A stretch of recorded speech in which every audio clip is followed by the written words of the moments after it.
La musique d'intro.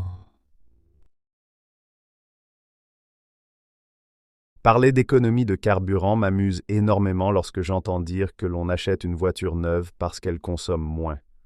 Oui, c'est vrai, elle en consomme 1 litre de moins.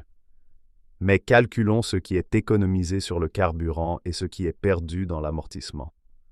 Je remarque que si l'on achète une voiture neuve de taille moyenne qui consomme 20% de moins, il faut 60 ans pour amortir l'économie de carburant par rapport à une voiture de 10 ans. Alors, faut-il acheter une voiture de 10 ans ou une voiture neuve qui consomme 20% de moins? On peut en acheter une neuve, mais le carburant n'est pas l'argument. Il faudrait alors 60 ans pour ressentir cette économie. Oui, l'esprit rationalise que l'économie de carburant est le critère principal. Mais en fait, on l'achète pour le statut, ou juste parce qu'on peut se le permettre. Nous prenons en compte les dépenses liées au carburant, à l'entretien, aux pièces et à l'assurance, mais rarement combien nous perdons à cause de la dépréciation. Mais la dépréciation ne survient pas parce que l'état technique de la voiture devient 10 fois pire et que son prix a chuté de 10 fois. Le prix a chuté à cause de la dépréciation liée au design. L'apparence extérieure n'est plus aussi fraîche.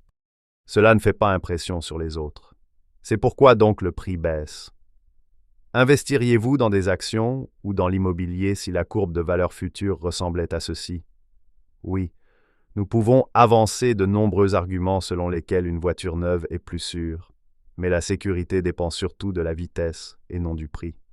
Si vous voulez une vie riche, il ne faut pas échouer lors de gros achats. Investiriez-vous dans un fonds d'action lorsque son graphique montre une tendance clairement descendante? Très probablement non. C'est là que nous avons assez de bon sens. Mais quand nous dépensons de l'argent pour une voiture neuve, nous pouvons tout dire pour éviter de penser que, peu importe la qualité de cette voiture, elle perdra au moins 15% de sa valeur l'année suivante. Nous n'investissons pas dans un fonds en actions dont le cours chute de 15% chaque année, mais nous investissons dans une telle voiture. Et ces décisions se prennent dans une même tête. Quelle confusion, vraiment. Comme je vous l'ai dit, nous appliquons des règles très différentes pour l'argent et pour les achats. Si nous achetons des actions, nous attendons au moins une hausse de 10% et nous choisissons avec grand soin, vraiment. Quand on achète une voiture, on ignore que sa valeur chute de 10 à 20% par an et on la voit comme bon placement.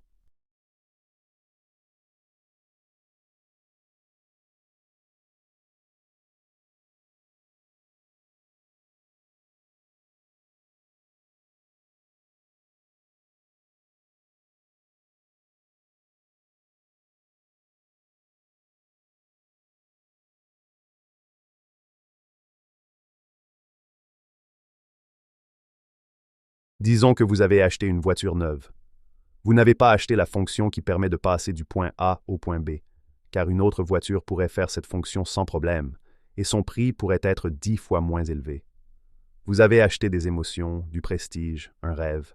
Cependant, votre rêve coûtera environ 500 de moins chaque mois. Si vous n'y croyez pas, cherchez sur Internet une voiture neuve et le même modèle âgé d'1 an. Comparez les prix et divisez par 12. Ce n'est pas acheter. Je dirais que c'est donner de l'argent. La voiture est-elle pire en 1 mois? Non. Mais chaque mois, elle vaut moins. La seule chose qui change vraiment dans l'industrie, c'est le design des voitures.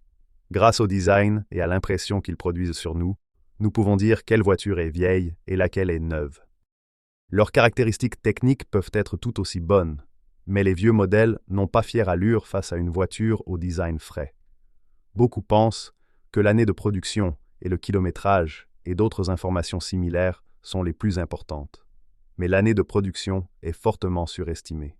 Si aucun nouveau modèle n'apparaissait pendant 15 ans, une voiture de 15 ans aurait fière allure et resterait à la mode, car il n'en aurait pas d'autres plus belles. Vous vous inquiéteriez que votre voiture soit vieille? Pas du tout. Vous seriez calme et heureux.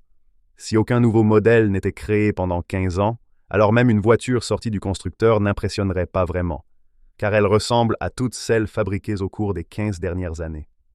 S'il n'y avait pas d'impression, il n'y aurait pas de vente, car si une voiture neuve et une voiture de 15 ans avaient le même aspect, laquelle choisiriez-vous? Vous seriez heureux d'avoir votre voiture de 15 ans. Souvent, j'ai constaté que des voitures de 15 ans peuvent rivaliser avec des neuves sur le plan technique et en vitesse. Même dans les années 60, les voitures avaient des vitres automatiques et du confort. Leur économie n'a pas beaucoup changé. Cependant, le prix d'une voiture de 15 ans et celui d'une voiture neuve diffèrent d'un facteur entre 20 et 40.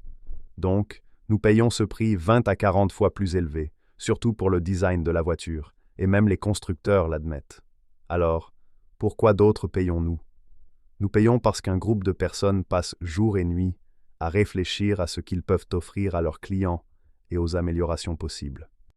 Ce groupe est composé d'ingénieurs, de designers et d'autres personnes qui travaillent de longues heures à la recherche de nouvelles formes, d'idées et d'améliorations. Peut-être que nous n'avons pas besoin de ces améliorations du tout. Mais que devraient faire ces personnes alors?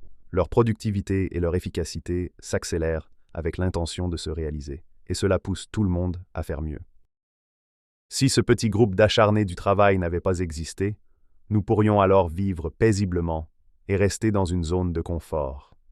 La vie avance vraiment grâce à ces gens créatifs, enthousiastes et productifs, et nous voulons leur ressembler.